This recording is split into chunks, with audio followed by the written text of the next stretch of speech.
चलिए बच्चों, तो आज हम लोग टाई एंड डाई करेंगे, है ना। तो टाई एंड डाई जो है कहाँ का मशहूर है, बताइए जल्दी से। जयपुर, गुजरात और राजस्थान में ये किया जाता है। और इसमें क्या है, रेजिस्ट डाइंग, हम इसको अवरोधक रंगाई कहते हैं। अवरोधक रंगाई इसलिए कह रहे हैं क्योंकि यहाँ पे हम जो टाई एंड डाई बांध कर रंगना, तो जो बांधने की प्रक्रिया हो रही है वो क्या कर रही है, रंग को कपड़े में जाने में, वस्त्र में जाने में अवरोध उत्पन्न कर रही है, इसलिए हम इसको अवरोधक रंगाई कह रहे हैं। और ये क्योंकि हाथ से की जाने वाली रंगाई है, तो इसमें हम अलग अलग तरीके के बहुत सारे जो नमूने हैं वो क्रिएट कर सकते हैं। तो ये हमारे क्रिएटिविटी पे है, ये हमारे डिज़ाइनिंग पे है, ये हमारे इनोवेशन पे है, और एक तरीके से एक्सपेरिमेंटेशन है कि हम अलग अलग ढंग से बांधें और रंगें तो उसमें अलग प्रकार के इफ़ेक्ट आते हैं। जैसे ये सर्कल आपको दिखाई दे रहा है बीच में, तो सर्कल के लिए क्या करना है कि हमने जो भी कपड़ा लिया बिल्कुल उसको ऐसे सेंटर में पकड़ लिया और इस तरीके से हमने उसको हिलाया, और फिर क्या किया कि हमको अब यहाँ पर देख रहे हैं कलर है, यहाँ पर कलर नहीं है, है ना। तो हम पहले से क्या करते हैं, आज हम लोग सिंगल कलर डाइंग कर रहे हैं, लेकिन इसको हम और बहुत सारे कलर्स में मल्टी कलर जो है डाइंग कर सकते हैं। तो उसके लिए हमें यदि मल्टी कलर डाइंग कर रहे हैं तो हमें क्या करना होता है, पहले अपनी रंग योजना बनानी होती है और उसके बाद फिर हल्के से गहरे रंग की ओर जाते हैं। यदि हमें मान लीजिए 3 कलर करने हैं, येलो करना है, रेड करना है, ब्लैक करना है, तो सबसे पहले हम क्या करेंगे, वाइट हमने सैंपल लिया है और हम लोग कपड़े को बांधेंगे, वहाँ बांधेंगे नमूने के हिसाब से जहाँ हमें सफ़ेद रंग चाहिए, ठीक है। उसके बाद हम क्या करते हैं कि जब हमने बांध लिया अपने नमूने के हिसाब से, तब हम क्या करेंगे, उसको कलर बाद जो हमने डाई बाद बनाया है उसमें हम इसको भिगो देते हैं, डुबो देते हैं और कपड़े को रंगते हैं। तो और उसके बाद फिर उसको सुखा देते हैं, ठीक है। तो जहाँ पे हमने बांधा है वहाँ पे सफ़ेद रंग आएगा, बाकी जगह पीला रंग आ जाएगा।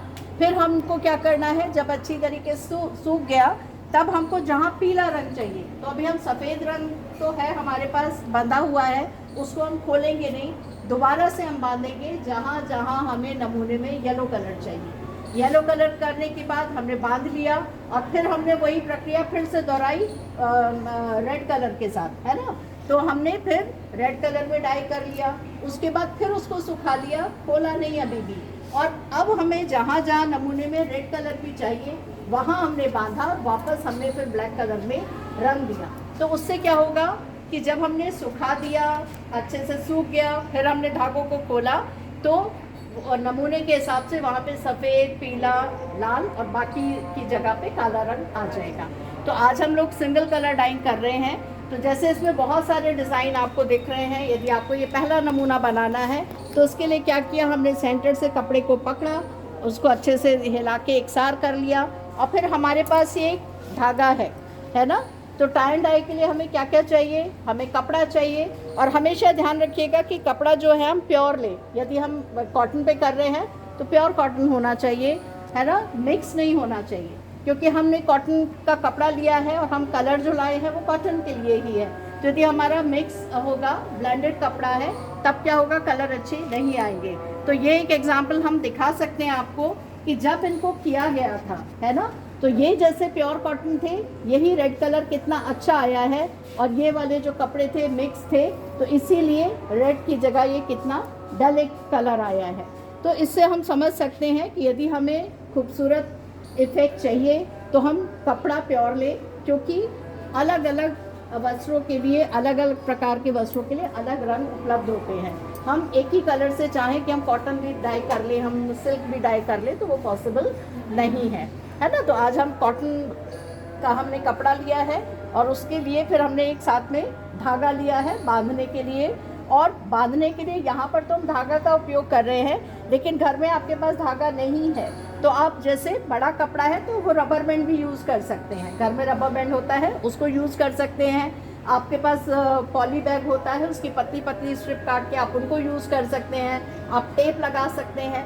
मतलब ऐसा कोई भी तरीके से आपको बस ब्लॉक करना है कि कपड़ा जो है कपड़े में रंग अंदर ना जाए जहाँ पे हमने अवरोध उत्पन्न किया है। तब उसके बाद जब हम बांधते हैं तो हमें हमेशा ध्यान रखना चाहिए कि उसको बहुत कस के बांधेंगे, है ना, लूज बांधेंगे, तब क्या होगा कि जब हम रंगते समय कपड़े को डालेंगे उसमें तो अंदर तक कलर चला जाएगा, वो एकदम क्लियर इफेक्ट जो है वो नहीं आएगा।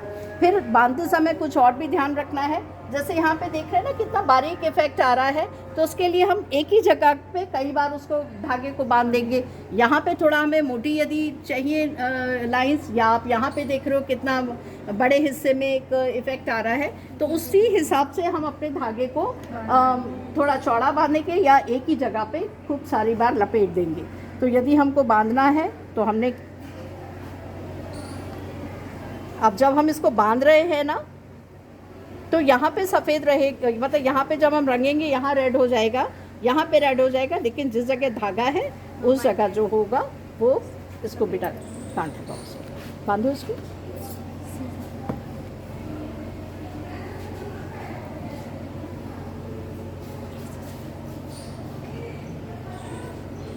हाँ बस एक, ठीक है। अब इसके बाद काटिए नहीं, अभी हमको फिर हम यहाँ पे ले आए इस धागे को, फिर यहाँ इस जगह पे थोड़ी दूर छोड़ के फिर हमने बांध दिया अच्छी तरीके से।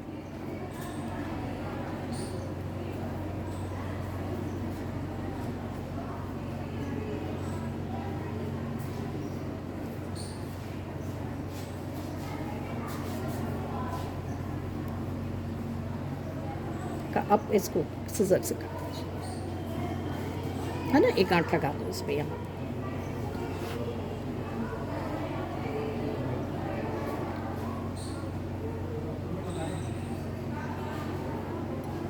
ठीक है ना। अब इसमें अभी और हम क्या कर सकते हैं, जैसे कॉर्नर को बांध दिया हमने, कॉर्नर पकड़े यहाँ पर बांध दिया, तो जैसे ये देख रहे हो इस तरीके का इफेक्ट आएगा और कॉर्नर्स भी बन जाएंगे।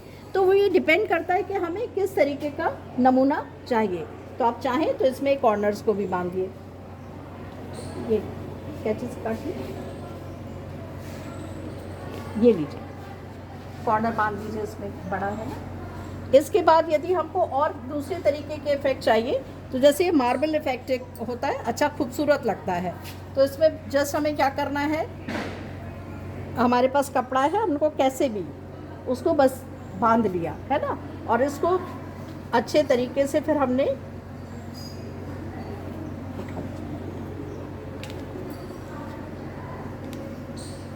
मतलब हैफेजेड, कुछ भी इसमें कुछ सोचना ही नहीं है, क्योंकि ये तो हाँ कैसे भी बांध दीजिए तो वो खुल के जैसा जो भी इफेक्ट आएगा वो फिर बहुत खूबसूरत लगता है। अब जहाँ जहाँ धागा है वहाँ रंग नहीं जाएगा, जहाँ पर धागा नहीं है वहाँ कलर चला जाएगा, तो एक बहुत अच्छा इफेक्ट जो है वो आ जाएगा।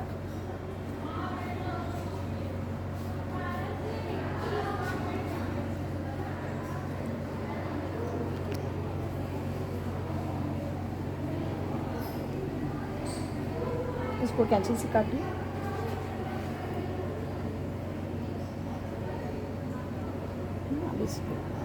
इसको बांध दो।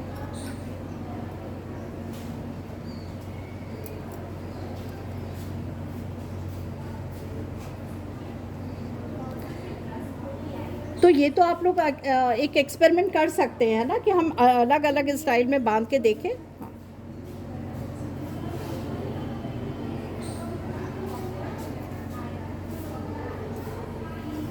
बस काटिए इसको भी कैंची से,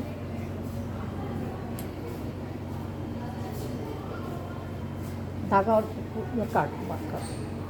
अब इसके बाद यदि हमें और चाहिए कि हम किसी और तरीके से बनाएं, तो हम क्या कर सकते हैं, जैसे कि हम लोग वो फ़ैन बनाते हैं जो ना बच्चों के खेलने के लिए, कई बार हम लोग पेपर से बनाते हैं, ऐसे ही हम कपड़े को फोल्ड कर लेंगे और उसके बाद फिर हम ये डब्बी के जैसा इफ़ेक्ट चाहिए ना, इस तरीके का एक चेक चाहिए, तो हम इनको अब इसके बाद हम एक बार यदि ऐसे ही बांधेंगे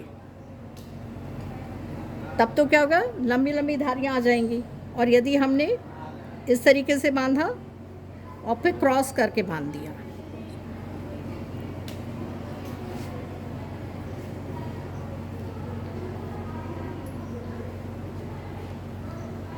इसको बांध और इसके अलावा फिर हम कुछ चीज़ों का भी इस्तेमाल कर सकते हैं। जैसे ये देख रहे हैं, इसमें हम लोगों ने कुछ नहीं किया है, चुटकी से पकड़ के केवल, है ना, केवल हमने चुटकी से पकड़ा और बांध दिया। जगह जगह लगा के उससे भी बांध सकते हैं। घर पे चावल है उसको बीच में बांध सकते हैं, दालें हैं उनको बांध सकते हैं, चना है उसको बांध सकते हैं। और जैसे राजस्थान और गुजरात वगैरह में तो वो लोग प्रोफेशनल होती है तो छोटी छोटी चुटकी से ही महीन बांधती हैं। या फिर जैसे सरसों का दाना है, कितना राई का दाना है, कितना छोटा होता है, तो हम उसको भी बांध सकते हैं। तो उसके लिए क्या करते हैं, पहले हम प्लान कर लेते हैं कि हमारा क्या नमूना बनेगा और हम फिर उसको बांध सकते हैं। इसी तरीके से कई बार होता है कि हमारे पास नमूना है और हमने कच्चा कर लिया और कच्चा करके हमने धागों को खींच लिया तो भी उससे नमूने उभर आएंगे। तो ये तुम लोगों के लिए एक एक्सरसाइज है कि घर पे ट्राई करो कि हम अलग अलग तरीके से बांधें और फिर देखें कि कैसा इफेक्ट आता है।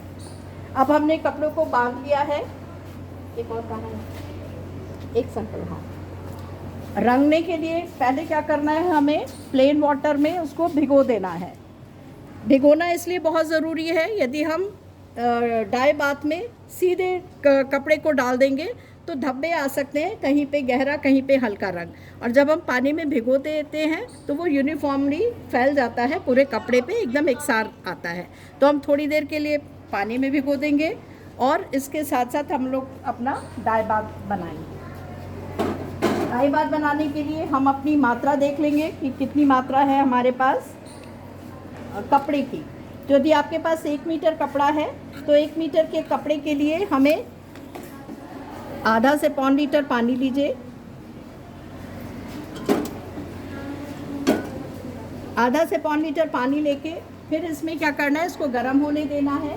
जब गर्म हो जाएगा तब हमें इसमें साधारण नमक का यूज़ करना है, नमक डालना है, ठीक है। तो 1 लीटर पानी है या हमारे पास पौन लीटर पानी है तो आराम से हम 100 ग्राम तक इसमें नमक डाल सकते हैं। तो आज हमारे पास ये कम सैंपल है तो हम लोग थोड़ा नमक डालेंगे, तो बस इतना।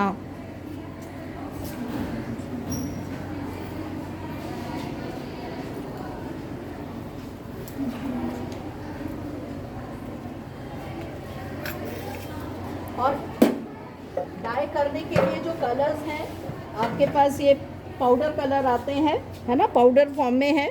तो इसमें हॉट डाइंग की जाएगी, है ना, उबलते हुए पानी में, उबलते हुए कलर में हम जो है करेंगे। और यदि हमारे पास कलर है वो उनको कोल्ड प्रोसेसिंग करना है, कोल्ड डाइंग करनी है, तब फिर हम उसमें ही हम बस पानी को गर्म नहीं करेंगे। लेकिन हम लोग जो क्योंकि कॉटन कर रहे हैं तो इसमें जो हमारे पास ये कलर है पाउडर फॉर्म में है डाई, इसको हम हॉट डाइंग करेंगे। तो हमने पानी ले लिया है, पानी गर्म हो रहा है, उसमें हमने नमक डाल दिया है और उसके बाद फिर हम जब पानी अच्छे से गर्म हो जाएगा तब हम इसमें कलर डालेंगे।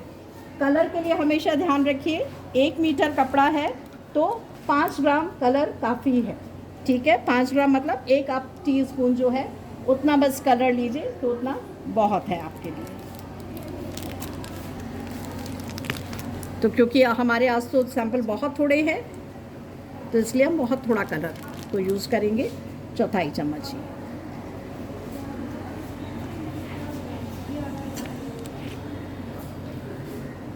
और जब हमने कलर बना रहे हैं तो हमेशा हम लकड़ी का इस्तेमाल करेंगे, है ना, मेटल की चम्मच वगैरह स्पून जो है वो नहीं यूज़ करेंगे।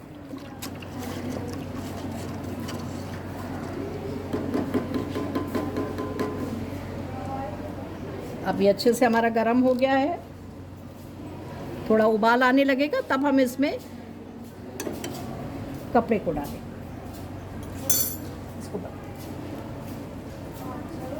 अब तक हमारे सैंपल पानी में अच्छे से भीग गए हैं।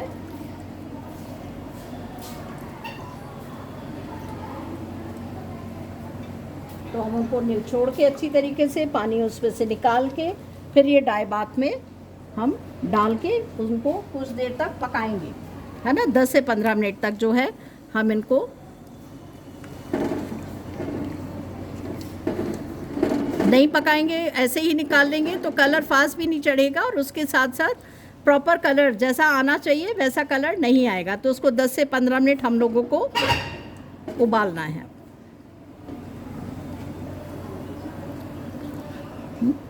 हाँ,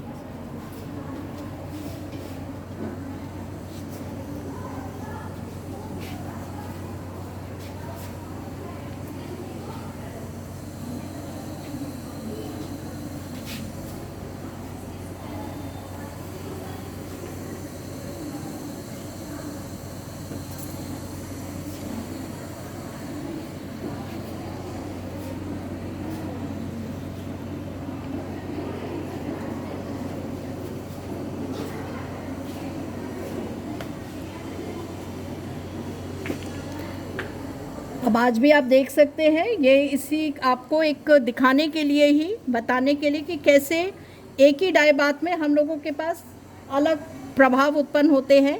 ये एक जो सैंपल है ये मिक्स है ना, ये प्योर कॉटन नहीं है, तो इसमें वो कलर नहीं आ पाएगा जैसा कि अपेक्षित है।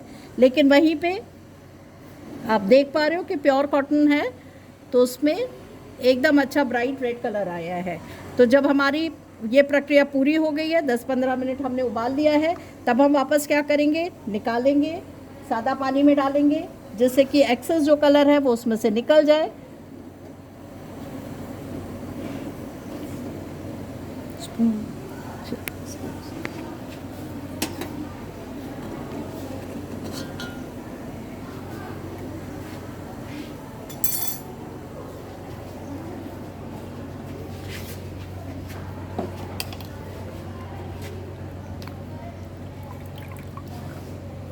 सादा पानी में एक बार जब हमने निकाल लिया तो जितना भी एक्सेस कलर है वो उसमें से निकल जाएगा। और एक चीज़ का बहुत सावधानी रखनी है कि जैसे ही हमने रंगा तुरंत हमें कपड़े को खोलना नहीं है, इनको पहले सुखाना है अच्छी तरीके से।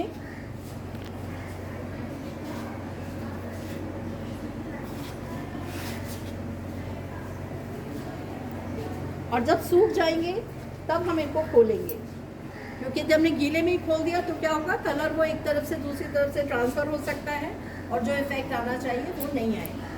तो इस चीज़ का ध्यान रखें और हमेशा जो है छाया में सुखाएंगे, धूप, इसको धूप में कभी भी नहीं सुखाएंगे। हाँ, और सूखने के बाद इसको हम लोग खोल सकते हैं नहीं मैम?